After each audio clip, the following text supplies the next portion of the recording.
جنگ کے شعلے عارضی طور پر بجھ گئے، امن کی راہ ہموار، ایران اور امریکہ جنگ کے میدان سے مذاکرات کی ٹیبل پر آنے کو تیار۔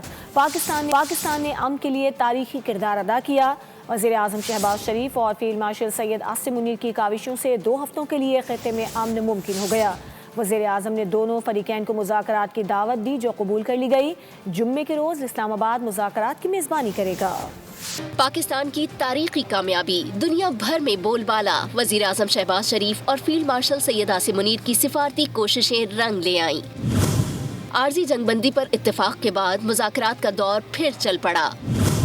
وزیر اعظم نے امریکہ اور ایران کو مذاکرات کی دعوت دی جو دونوں فریقین نے قبول کر لی۔ مذاکرات جمعے کو اسلام آباد میں ہوں گے۔